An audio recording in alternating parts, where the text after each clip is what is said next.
umpisa na tayong nagtanim ng ating third batch lettuce iceberg. Dali lang. Napakasimple.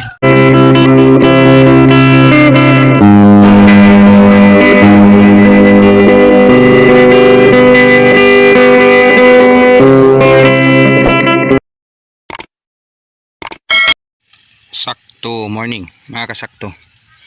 So mga kasakto, umpisa na tayong nagtanim ng ating third batch lettuce iceberg.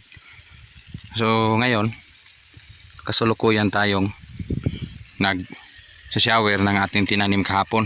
Again, pag chicken manure, yung compost nyo o yung paupo o yung tawag nito, yung ating basal sa ating butas, pure chicken manure, dapat palaging basa.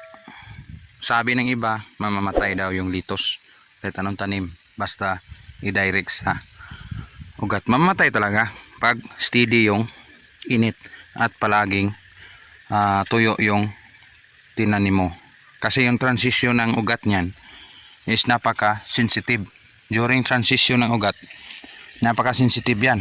Parang nag-change feeding ka ng pagkain ng hayop.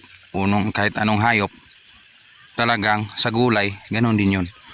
Napakahirap pag hindi mo siya painumin ng painumin. Dapat steady basa, yung basa na regular lang, hindi mo makitang matuyuan. Yung iba sa taas, yan, may side tayo na hindi na lagyan. So yung ano yan, mano-mano na pag-shower. So sa ginawa natin, again, sa mga routine na pagtatanim, alam na ito sa mga previous video natin, may ginawa na natin ulit-ulit to.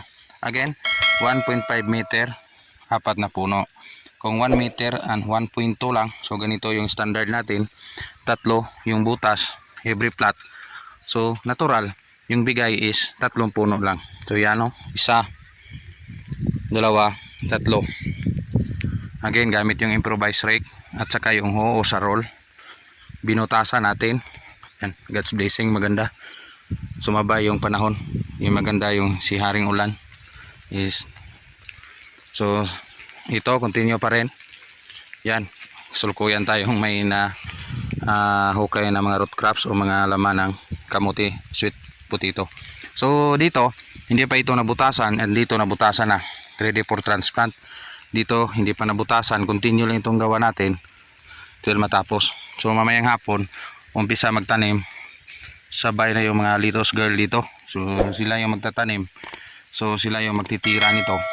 So maramihan kasi marami yung ating puno, so hindi ubos-ubos kung tayo lang yung gagawa. Simple sa puting tayo yung nagkukontrol, kasi mabudget natin yung compost, budget na katamtaman lang sa isang puno. Yan, sa area nito more or less abot ito ng 4 to 5k, 4,500 ata estimate ko dito, o more than ba yung ating seedling doon sa taas. So napansin nyo yun is marami. So sana ito is maganda yung tubo expected. So yung bagyo, so hindi natin isipin yun, wala na yan. So kung mayroon man, tirhan lang tayo, yun lang tayo ka-positive sa ating pagtatanim. Huwag tayong susuko agad, kung may natira alagaan. So yun si Insakto TV, hindi agad susuko kahit anong laban, kahit anong hirap pa ng tatanim. Sinusulo natin to, kung wala tayong labor nito, buti na lang nakaharvest tayo sa taas, may pang dagdag labor tayo rito, so may nakatulong. So madami bilis matapos. Yung second batch natin, continue pa yung harvest. So sana gaganda at mabilisan yung pagtanim nito. Salamat Insakto TV.